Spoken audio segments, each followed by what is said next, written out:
Geordies, welcome back to another episode of Finding Jacob Murphy's Replacement. And because there's so many right wingers available, I thought we'd look at another three candidates that could come in the summer. First up, Rayan Cherki of Lyon. You don't need me to tell you much about this boy because this boy is one of the most outrageous talents I've seen giftedly in a while. Then we've got Assane Diao, who's currently balling out at Como. Got Paul Wanner, who's at Heidenheim on loan from Bayern Munich. So these are the three options that we're going to be looking at and seeing if there would be a good fit for Newcastle United. So first up, we're going to look at Paul Wanner and having a look at who he is and what he could deliver. Well, he's currently at Heidenheim on loan from Bayern Munich. He's 19, born in 2005. He has 3 goals, 1 assist in 23 Bundesliga games this season. He's missed 138 days, 26 games through injury, and his market value is about 18 million. So what will he bring? Well, he's comfortable on the left wing, right wing, and in more central positions. And his Heidenheim manager actually said these words: he has the intelligence of a Thomas Müller, he has the vision of a Florian Wirtz, but he has a dribbling ability of a Jamal Musiala. That's what you'll get from Paul Wanner. He's extremely confident in his ability. He's tall and lean, and he prefers to outsmart the opponents rather than outmuscle them. What I really like about Paul Wanner, and this is something that stats can't quantify, is his movement. He's so intelligent with his movement, happy to come inside and receive between the lines, and that's why he's been playing centrally in the odd occasion. But he's also happy to act as a touchline winger, receive out the ball, and that's where he can produce his excellent dribbling ability. So let's talk about his dribbling ability, because he's got exceptional close control and he's got this wonderful ability to evade pressure in tight spaces, but he's really efficient in open spaces. He's good at just opening up his legs and really progressing the ball into the final third. Now, his unpredictability make him a real big threat in the final third. He's got the ability to dribble past opponents, but he's also got the vision to unlock defenses, and this illustrates him as a real direct player. On paper, his passing stats look really low. That's because he always wants to play transitional passes. So he wants to find the runners in the final third by moving the ball into space. Now, these are high risk, high reward passes, but again, the passing accuracy lacks. One thing I do really like about Paul Wanner is his ball striking ability. He's got excellent technical ability when he's shooting a goal. If he can put himself into better shot locations, he's ultimately going to score better goals. So it's not about the technical ability, it's more about the awareness and how to get into more dangerous areas to find the back of the net. But the elements and the qualities are all there. Now, he does come with these weaknesses. He's still really, really raw in terms of decision making and his concentration levels, and his pass selection could improve. He often chooses the wrong option. He's definitely known for his dribbling ability and his ability to glide past opponents, but he often, again, chooses the wrong choices of when to dribble and where to dribble. Another thing I really like about Paul Wanner is his defensive work. He's tenacious, he presses well, he tracks back well, but he does commit a lot of fouls, so he would just have to learn how to channel his aggression a lot more. So how does he compare to Jacob Murphy? Well, as you can see on paper, his statistics don't really catch the eye, but he is a really talented footballer, and there's a lot of room that does need improvements, but there's a lot of good elements that could be worked on. But you've got to remember the team that he's playing for, a team that really doesn't play to his strengths. Then we'll move on to Rayan Cherki. Now, one thing I will say about this guy, I just love watching this guy ball out, because he's the type of player that you pay money to go and watch. Technically gifted. In fact, he's probably the most technically gifted active footballer currently playing right now. So he's 21 years old. He was born in 2003. He's provided 6 goals, 9 assists in 23 Ligue games this season.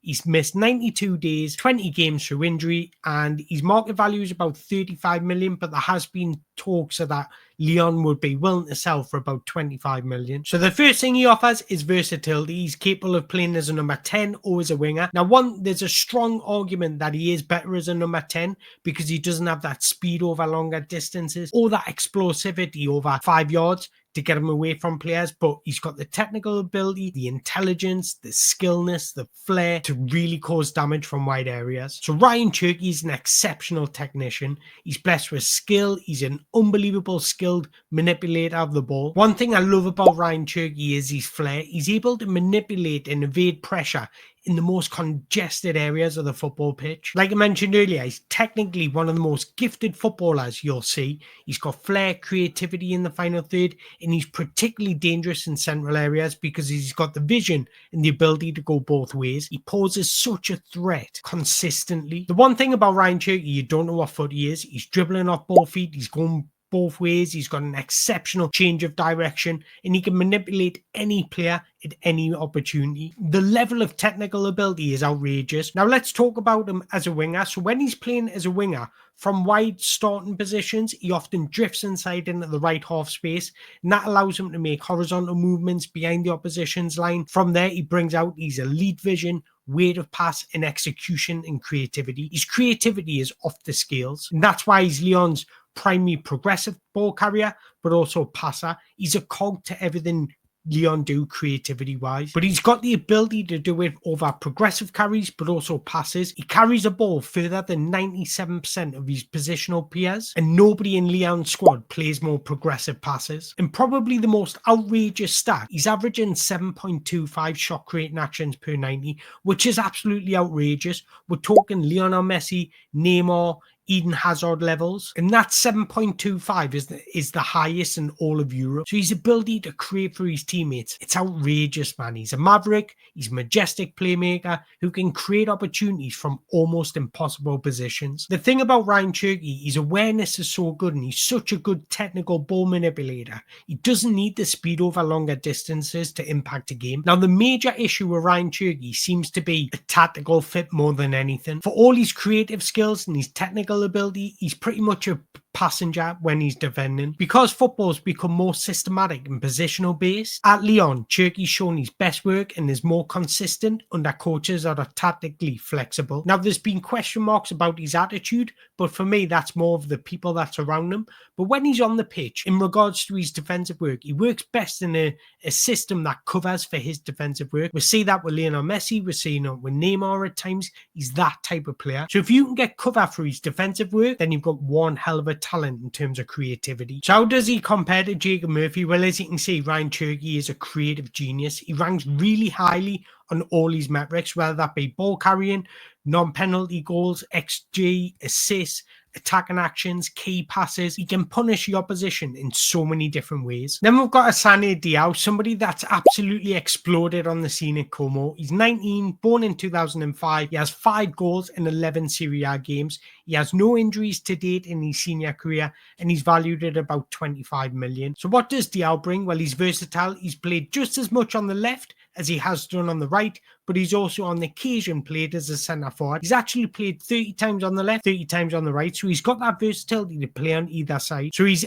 adaptability on the pitch is a great strength. He thrives in wide areas, but he's also comfortable in between the lines. One standout feature of Diao's game is his ability to create out of nothing. His quick feet and ability to take on defenders makes him a constant threat in one-on-one situations, and he's beginning to add an end product to that as well. What I really like about Diao's dribbling, he's really unpredictable. He loves to run with the ball at his feet and take on his defenders. He's got flair and improvisation in tight areas where he can pull off flicks and tricks, but he's also got the hunger and the aggressiveness in open spaces where he pushes the ball past him and uses his athleticism to get around. So touching on his athleticism, he possesses unbelievable athleticism and a rapid burst of speed. So when there's space behind the defenses, he uses that to his advantage to get in behind. But he also offers a threat from cutting inside from wide areas, and that gives him the ability to evade space but also link up with teammates. So what I'm trying to say is he has menacing dribbling ability, but he's also an exceptional off-ball mover. He makes a use of his tools, and all good players play to their strengths. His rapid speed and his exceptional awareness. What's been really present since he's moved to Como, he's beginning to become a goal-scoring winger. When he was at Real Betis, he was used as a touchline winger. He needed to be a playmaker from wide areas, but since he's come to Como under Cesc Fabregas, he's given him the license to enter inside the penalty box, even from central areas when he's naturally a right winger. So he's got that freedom to roam inside, and this is where he's most effective because his shooting ability is so impressive. His shot volume needs to increase, but he's shown excellent ability in his ball striking. Even on his weaker foot, he's got exceptional technique. So since he's moved to Como, his style of play is heavily focused on goal scoring efficiency. He constantly finds himself in the right place at the right time. And one of his standout qualities, he doesn't need many touches of the ball. He doesn't dwell on the ball it's all really effective. He's able to create and seize opportunities with minimal touches. Again, he's not the finished article and he does lack experience, and that's shown in his game. He needs to become a more shot volume winger, in my opinion. Although he's a real gifted dribbler, he can learn how to use his body to protect the ball a lot better, and that'll help him with his passing accuracy, but also his ball retention skills. But Diao continues to show flashes of brilliance, but he's definitely still lacking in certain areas. So how does he compare to Jacob Murphy? Well, as you can see, he's an extraordinary ball carrier. His dribbling ability is really impressive, and his non-penalty goals, scoring 5 goals in 11 games, is also impressive. Where he does need to work is his vision and his execution and his way to pass. Now, this is slightly shrewd because his involvement at Como, he's involved with getting past and making direct runs behind the back line. He doesn't get much involved in the link-up play, and that's the way Cesc Fabregas wants to use him. But we're seeing it in Real Betis as well. He needs a little bit more composure when he's executing passes in the final third. Most of his creativity comes off a dribble. Most of his shot-creating actions come because he's taking the man on.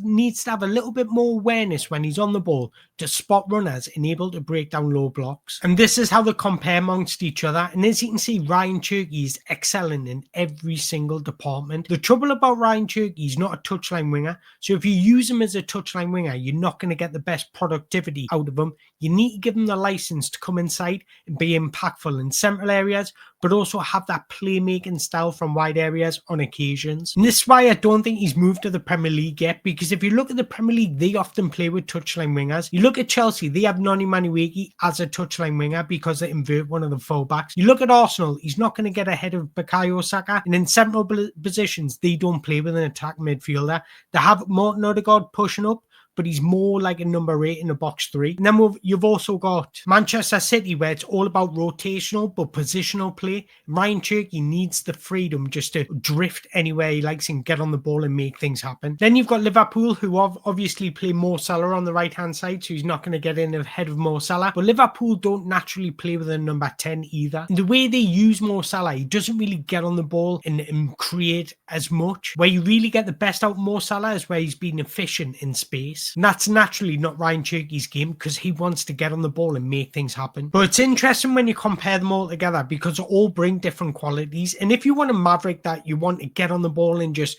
create moments out of nothing and consistently create for Alexander Isak, Rayan Cherki's probably a guy, but you'll not get much defensive work out of him. But it's interesting to see that how Eddie Howe would work that. Would he work better with a Assane Diao that's so effective and can get in the box and score goals himself? So it's interesting what you guys think. Out of those three, which would be your preferred choice? In fact, out of all the episodes I've put together so far, who would be your preferred choice? Let me know in the comments below. But if you've enjoyed this video, make sure you hit that like button, hit that subscribe button, and until the next one, away the lads.